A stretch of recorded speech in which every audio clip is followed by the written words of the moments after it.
মোৰ তৰফৰ সকলোকে ধন্যবাদ জনাইছোঁ। আপোনালোকে জানে যে যোৱাকালি আমাৰ জ্ঞান বিকাশ বিদ্যাপীঠত ব্যক্তিগত এখন বিদ্যালয়ত আমাৰ এখন সভা অনুষ্ঠিত হৈছিলে। সঁচা কথা ক'বলৈ গ'লে এই সভাখন অনুষ্ঠিত হৈছিলে কংগ্ৰেছ দলৰ বঞ্চিত আমাৰ কিছুমান কৰ্মীত। আৰু এই সভাখন এটা মানে উল্লেখযোগ্য সভা আছিলে এইকাৰণেই যে বিগত উপনিৰ্বাচনত চামগুৰি সমষ্টিত উপনিৰ্বাচনত প্ৰাৰ্থিত্ব দিয়া তানজিল হুছেইন প্ৰায় 26,000 ভোটত পৰাজিত হৈছিল। পুনৰবাৰ এইজনকে প্ৰাৰ্থিত্ব দিবলৈ আমাৰ দুবৰি লোকসভাৰ সাংসদ ৰকিবুল হুছেইনে উঠি পৰি লাগিছে, যাৰ মানে যিটো আমাৰ মানে সমষ্টিবাসীৰ দৃষ্টিগোচৰ হৈছে, কৰ্ণগোচৰ হৈছে। তাৰ পৰিপ্ৰেক্ষিতত আজি শিক্ষিত যোগ্য প্ৰাপ্য আমাৰ কিছুমান প্ৰাৰ্থী আজি ইয়াত মানে ওলাই আহিবলৈ বাধ্য হৈছে যে আমি চামগুৰি সমষ্টিত সিহঁতে প্ৰাৰ্থিত্ব বিচাৰিব। তাৰ মাজত আপুনি শুনিলে আচৰিত হ'ব, ভালো পাব যে এজন তাত এডভোকেট আছে, ডক্টৰ আছে, প্ৰফেচাৰ আছে, ইঞ্জিনিয়াৰ আছে বা MSc আছে। এইখিনি যোগ্য প্ৰাৰ্থী থকাৰ পিছতো যদি এই আমি উপনিৰ্বাচনত পৰাজয় বৰণ কৰা তানজিল হুছেইনক যদি পুনৰবাৰ এই এখন আমাৰ 26 বিধানসভা নিৰ্বাচনত প্ৰাৰ্থিত্ব দিয়ে, আমি আকৌ সমষ্টিটো হেৰুৱাবলগীয়া হ'ব পাৰে।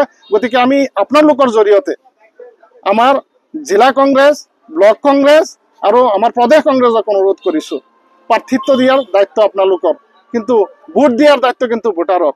এবাৰ হ'লেও ভোটাৰৰ মানে মনটো আপোনালোকে বুজিবলৈ চেষ্টা কৰিব। ফিল্ডত আহক, পাব্লিকে কি কয়, সাধাৰণ ভোটাৰে কি কয়, ভোটাৰৰ মনৰ কথাখিনি আপোনালোকে লৈ পিছত টিকেটটো প্ৰদান কৰক। একমাত্ৰ তানজিল হুছেইনৰ পক্ষত কোনোবা চাহ ষ্টলত বহি, কাৰোবাৰ বেডৰুমত বহি, কাৰোবাৰ ড্ৰয়িং ৰুমত বহি পেলাই ব্লক কংগ্ৰেছ গঠন কৰি, মণ্ডল কংগ্ৰেছ গঠন কৰি মাত্ৰ মুষ্টিমেয় কেইজন মানুহৰ কথাত যদি তানজিল হুছেইনক পুনৰবাৰ প্ৰদেশ কংগ্ৰেছে প্ৰাৰ্থিত্ব প্ৰদান কৰে, নিশ্চয় পুনৰ আমি এই উপনিৰ্বাচনৰ নিচিনা এটা দশা আমি পুনৰবাৰ হয়তো চাবলৈ সক্ষম হ'ম। পাঁচজন প্ৰাৰ্থীৰ নামটো আমি বহুত আছে পৰৱৰ্তী সময়ত, আৰু আপোনালোকে নামখিনি হয়তো ওলাব। আজিতো 5-6 জন ওলাইছে, হয়তো মানে সংখ্যাটো 20 জন পাৰ হ'ব। আমাৰ হাতত যিমানখিনি প্ৰমাণ আছে এই নামখিনি আমাৰ প্ৰকাশ কৰাত ইতিমধ্যে অলপ অসুবিধা হৈছে। আমাৰ সম্পূৰ্ণ প্ৰাৰ্থীখিনি ওলাই আহক। আৰু এটা ভাল খবৰ যে আজি আমি 4টা বজাত এখন ইয়াত মানে আলোচনা হ'বৰ কাৰণেহে আমি ওলাই আহিছিলোঁ। এইকাৰণেই যে আমি 50,000 এই কংগ্ৰেছৰ বঞ্চিত, লাঞ্ছিত, অপমানিত কংগ্ৰেছী লৈ পেলাই আমি 50,000 কৰ্মী দি এখন মানে জনসমাৱেশ ইয়াত অনুষ্ঠিত কৰিম বুলি এটা আলোচনা, আজি 4টা বজাত এটা আলোচনা মানে সভা হ'ব, আৰু সেইকাৰণে ওলাই আহিছিলোঁ। কিন্তু আমি এটা আচৰিত হৈছোঁ যে আজি মানে ছ'চিয়েল মিডিয়াত প্ৰকাশ পাইছে যে আমাৰ গৰাজন ব্লক কংগ্ৰেছৰ সভাপতিয়ে আজি ঘোষণা কৰিছে যে চামগুৰি বিধানসভা সমষ্টিত 2026 চনৰ প্ৰাৰ্থী তানজিল হুছেইনৰ টিকেটটো বুলি নিশ্চিত। মই ব্লক কংগ্ৰেছ, জিলা কংগ্ৰেছ আৰু প্ৰদেশ কংগ্ৰেছৰ পৰা এটা স্পষ্টীকৰণ বিচাৰিব মানে খুজিছোঁ যে প্ৰদেশ কংগ্ৰেছে আৰু জিলা কংগ্ৰেছে কেতিয়া এই ব্লক কংগ্ৰেছক বিধানসভাৰ টিকেট দিয়াৰ দায়িত্বটো অৰ্পণ কৰিছে, আৰু যদি কৰা নাই তাৰ এটা স্পষ্টীকৰণ আমি আপোনালোকৰ যোগেদি বিচাৰিছোঁ।